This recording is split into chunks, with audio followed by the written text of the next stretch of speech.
Tonight's story isn't just messy celebrity tea. It's the kind of allegation that can detonate careers, friendships, and entire reputations overnight. Because right now, one name is sitting in the center of a storm that's getting uglier by the minute. Teyana Taylor. And the person making the claims? Tasha K. A voice known for lighting matches and walking away while the room burns. What's being discussed isn't confirmed, it isn't diagnosed, and it isn't proven. But the way it's being framed is exactly why people are panicking. We're talking alleged documents, off-the-record test talk, whispered warnings, and claims that certain people may have been pulled into something they didn't fully understand until it was too late. Or was it a relationship? Here's the thing. I know TT got upset with me when I said that she was too clingy. It was given too much too soon. And once the conversation shifts from relationship drama to possible risk, the whole game changes. Because now it's not about who dated who. It's about who knew what, when they knew it, and who might be quietly trying to keep it from ever reaching daylight. And when names like Iman Shumpert, Aaron Pierre, Kanye West, and even Leonardo DiCaprio get dragged into the orbit of the rumors, that's when Hollywood stops laughing and starts calling lawyers. Tonight, brace yourself, because this isn't the usual celebrity he said, she said. This is the kind of allegation that turns an industry paranoid, makes phones ring in the middle of the night, and forces people to start watching what they say on camera. The name sitting at the center of the chaos is Teyana Taylor, and the person pushing the conversation into overdrive is Tasha K. Somebody known for taking what's whispered behind closed doors and blasting it into the public like it's breaking news. Now let's be clear, nothing in this story is confirmed. No diagnosis is verified.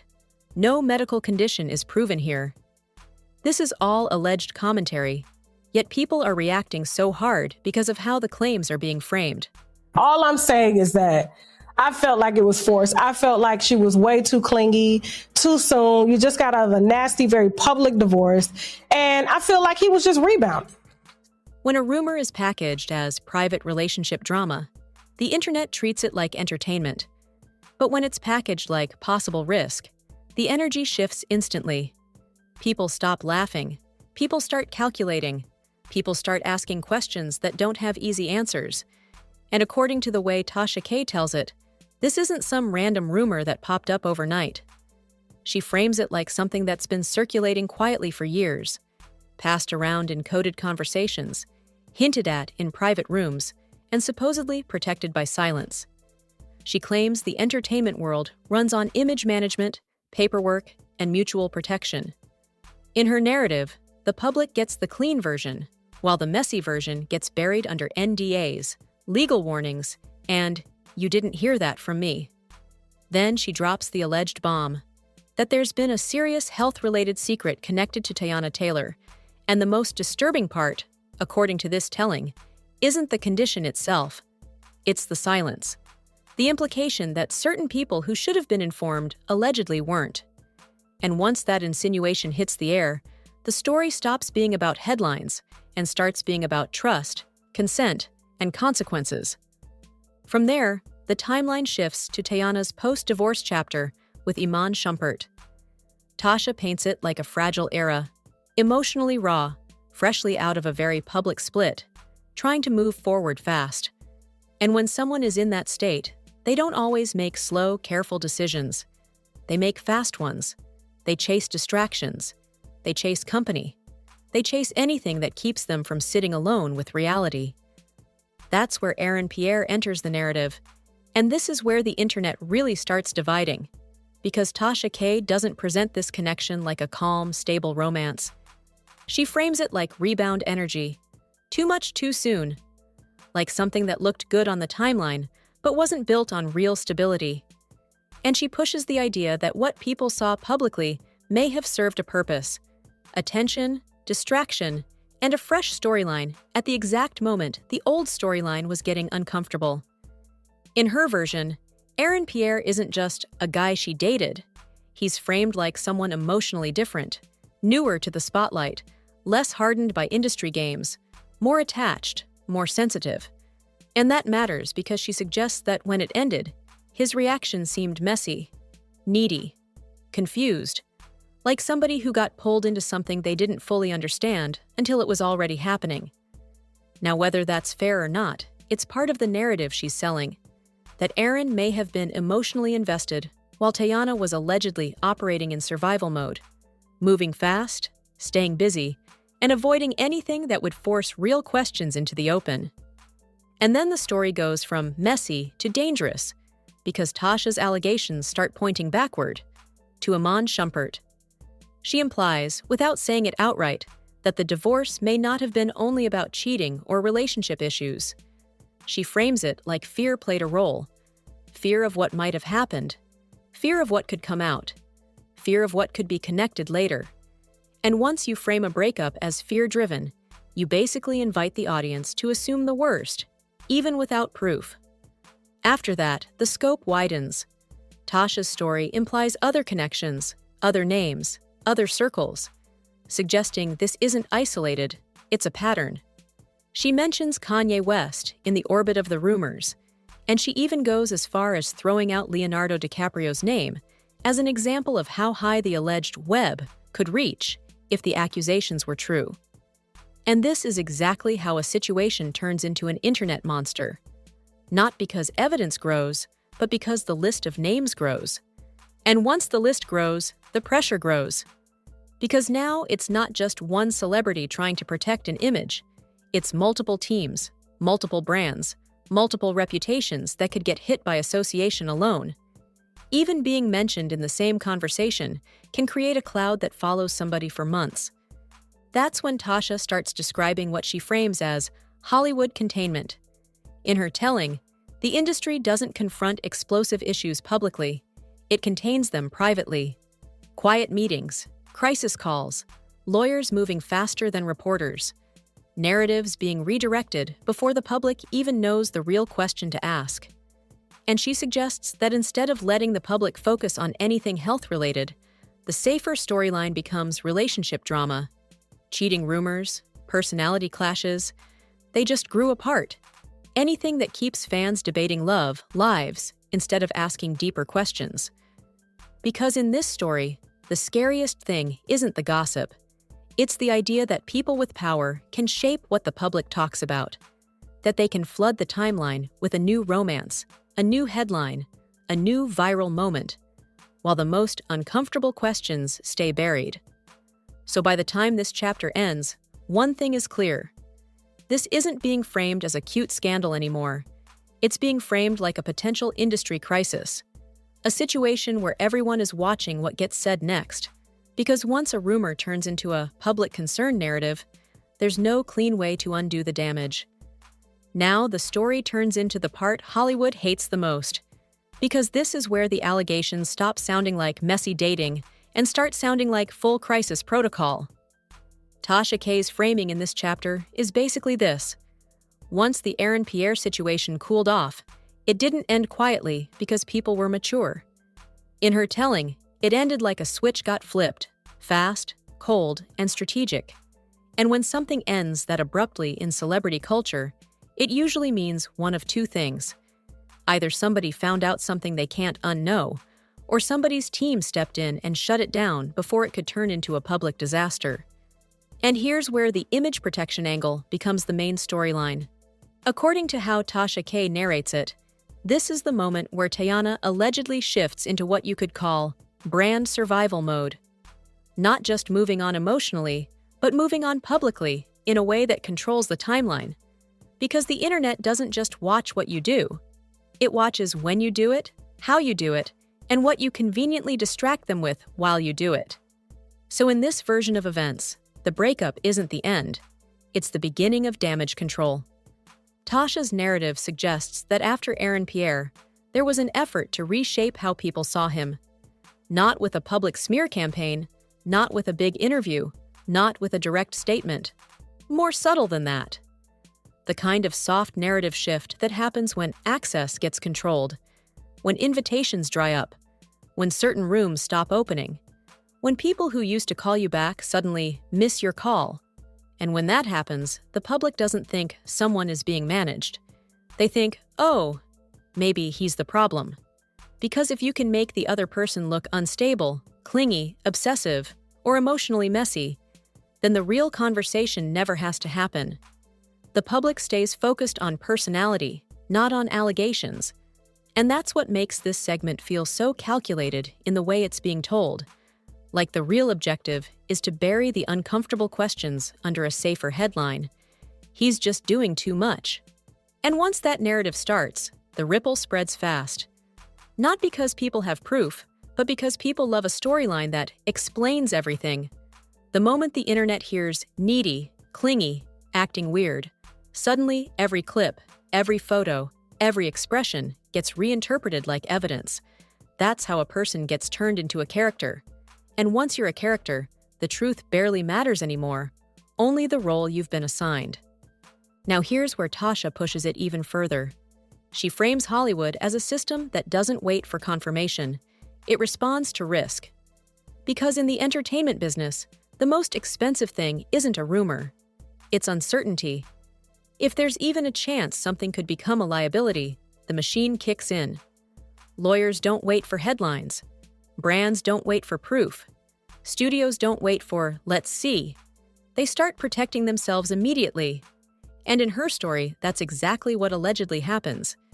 She describes this behind-the-scenes atmosphere like panic wearing a suit. Meetings that don't get put on calendars. Calls happening at odd hours. People suddenly becoming unavailable. And she claims the energy wasn't denial. It was fear. Not fear of gossip, but fear of what the gossip could trigger. Because once allegations lean into anything health-related, the stakes multiply. Suddenly, it's not about who cheated. It's about liability, contracts, endorsements, morality clauses, and reputational risk. It's about who knew, who didn't know, and who could claim they should have been told. In Tasha's telling, there's also this concept of a silent quarantine, not in a literal public health announcement type of way, but in a distance way. People stepping back quietly, fewer parties, fewer public mingling moments, less shared space. Because when the room feels risky, Hollywood's first move is to create distance without explaining why. And that's the part that makes audiences lean in. The idea that there were whispers so serious that people allegedly started moving differently. Then she circles back to the biggest accusation thread, the alleged secrecy. Because in her framing, the condition isn't what would destroy people. The alleged silence is what would. She suggests that if a situation exists where people might have been exposed without being informed, then the problem becomes bigger than one celebrity. It becomes systemic. It becomes a conversation about power protecting itself, about reputation being treated like the priority, while regular human consequences get pushed into the shadows. And once you paint it that way, you can see why she keeps returning to Aaron Pierre in this narrative. She positions him like the turning point, the person who wasn't hardened enough to just play along if something felt off. The person who might react emotionally instead of politically. The person whose confusion might accidentally reveal that something deeper was happening behind the scenes. And that's why the idea of credibility control becomes so important here. Because if you can lower someone's credibility, you don't have to argue with their truth. You just have to make people doubt them. And the easiest way to make people doubt a man in a celebrity breakup? Label him as emotional, needy, unstable, or obsessed. Then everything he says starts sounding like bitterness instead of warning. That's how you bury a story without ever denying it. Tasha also frames this as a PR tactic Hollywood allegedly uses all the time. Redirect the audience. Flood the timeline with a cleaner topic. Give people something easier to argue about. Because fans debating romance is safer than fans debating risk. Gossip is manageable. Alleged public safety isn't. So instead of the world focusing on what's true, they focus on who's messy. Instead of asking what happened, they ask who played who. And that's the whole point of distraction. Make the public work on the wrong homework. By the end of this chapter, the vibe is clear. Tasha is telling her audience that what looks like a relationship story on the surface might actually be crisis strategy underneath. That the breakup, the narratives, the sudden silence, None of it is random. It's all movement. It's all positioning. And when she says the scariest part is that there are more names and more connections she hasn't even said yet, that's the cliffhanger she's selling. That the map is bigger than fans realize, and the industry is terrified that if one piece cracks, the rest could collapse with it. Now this is where the story hits its ugliest stage, because this is the part where allegations stop sounding like messy timelines and start sounding like an industry-wide alarm. In Tasha K's framing, once the whispers got loud enough, Hollywood didn't react with curiosity. It reacted like an organization protecting itself from a leak that could drown everybody. And that's the key word in this chapter: leak. Because according to this narrative, the alleged danger wasn't just the rumor itself, it was the possibility that private conversations, private precautions, and private actions had been happening behind the scenes. And if the public ever connected those dots, the industry wouldn't be able to play innocent anymore. So now, the situation isn't being treated like a headline problem, it's being treated like a containment problem. Tasha's tone, at least the way this story is shaped, suggests something very specific. That once certain people allegedly got uncomfortable, the response wasn't public accountability. It was private coordination. The kind of coordination where managers talk to managers, agents call agents, lawyers draft language before a question is even asked, and the goal becomes simple: keep the real conversation out of the mainstream. Because the moment the mainstream picks it up, you can't control the framing anymore. And in her story, that's exactly what makes this so explosive. The idea that the industry may have already moved like it was true, even while publicly acting like it was nothing. That's where panic comes from, when behavior behind the scenes doesn't match the calm face shown to the public. Then she pushes the idea that this alleged situation isn't isolated to one relationship or one breakup. She frames it like a chain reaction, like every new connection afterward becomes part of the timeline people will later analyze. Not because anyone can prove anything, but because once the internet smells a pattern, they start turning every photo into evidence and every breakup into a clue. And that's why she keeps returning to the same core theme: secrecy plus power. Because if you're powerful, the rumor isn't the most dangerous part. The most dangerous part is the belief that you can bury consequences. The belief that you can control what people talk about, who gets believed, and what becomes the official story. In this chapter, the alleged official story is still relationship drama, PR romance, rebound behavior, awkward chemistry, emotional mismatch, all the usual digestible celebrity mess. But Tasha frames the unofficial story as something the public isn't supposed to linger on.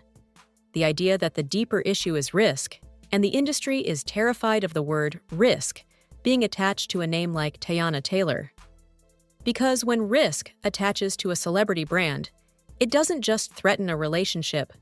It threatens endorsements, film roles, tour sponsors, contracts, and all the quiet business deals fans never see. And that's why, in this narrative, the reaction is described like emergency mode, not because the internet is loud, but because the money gets nervous. Now she also keeps Aaron Pierre positioned as a pressure point. In her framing, Aaron is the type of person whose reaction could accidentally expose the vibe.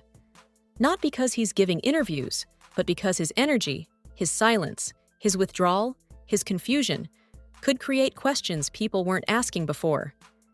And if you're trying to contain a story, questions are the enemy. So according to this telling, the play isn't to attack directly, it's to reposition. To make sure if Aaron ever becomes the center of attention, people don't see him as credible. They see him as emotional, unstable, needy, the kind of labeling that turns a potential warning into, "Oh, he's just hurt." That's how narratives get neutralized without anyone having to deny anything. Tasha also paints Teyana as constantly moving: projects, travel, appearances, nonstop activity. And she frames that movement like strategy. Like staying busy isn't just ambition, it's avoidance. Because when you slow down, people ask questions. When you pause, stories catch up. But when you flood the timeline with work, photos, and new headlines, the public stays entertained and the deeper conversation struggles to breathe. And in a crisis, breathing room is everything. Then comes the biggest industry claim in this chapter. The idea that people were allegedly quietly advised to take precautions. Not a press conference, not a headline, just discreet behavior, private appointments, quiet conversations, subtle distancing. Again, nothing confirmed. This is simply the way the narrative is being shaped. But it matters because it suggests that insiders weren't acting like it was just gossip. They were acting like it could be real. And that's why the story gets framed as bigger than Teyana alone, bigger than Aaron alone, bigger than Iman alone. Because when Tasha tosses out the possibility that the alleged web extends beyond partners, into collaborators, into social circles, into private gatherings, into people who share spaces on sets, tours, and industry events, the implication becomes, if this is true, it could touch anyone. And once the audience starts believing it could touch anyone, the fear spreads faster than the facts. That's how the internet works. It doesn't wait for confirmation. It reacts to the worst-case story first. Now here's where the names part becomes the nuclear fuel. Because in this narrative, names aren't just names, they're brands. And brands don't like being mentioned in the same paragraph as allegations they didn't ask for. So even casual references can trigger the strongest possible response. Legal threats, crisis statements, and silent pressure behind the scenes. And that's why this chapter feels like the point of no return. Because once the story reaches the stage where people believe there are documents, records, private alerts, and more names still not revealed, the audience starts waiting for the next shoe to drop. They stop consuming it as a one-time rumor. They consume it like a series. And the more it feels like a series, the more it becomes monetized, clipped, reposted, and amplified. Tasha frames her own reason for speaking as moral urgency. She positions it like, this isn't fun anymore. Somebody could have been hurt. And whether you believe her or not, that framing is powerful because it shifts her from blogger with tea to whistleblower with a warning. And that's exactly the shift that makes Hollywood panic. Because if the audience buys that identity, then every pushback looks like a cover-up. So she ends the chapter with a threat that doesn't even need specifics to be effective. That there's more coming. More names, more connections, more claims, more pieces of a map that allegedly exposes not just a celebrity scandal, but a system, an industry that protects fame first and truth last. And that's why the story, at this stage, becomes bigger than the allegation itself. Because the real battle is no longer what happened. The battle becomes who controls the story. If you made it this far, don't treat this like just another viral celebrity clip and keep it moving. Because the way these stories spread can be just as damaging as the story itself. Nothing you heard here is confirmed. There's no verified diagnosis, no proven medical claim, and this is not medical advice. This is internet commentary and allegations being discussed in a general way. So the smartest move isn't panic, and it isn't blind loyalty either. The smartest move is to stay objective, separate facts from claims, and watch how fast narratives get shaped when money, fame, and reputation are on the line. Now I want to hear from you. Do you think this is real information finally being dragged into the light? Or is it messy internet storytelling designed to go viral? Drop your take in the comments. Keep it respectful, but keep it real.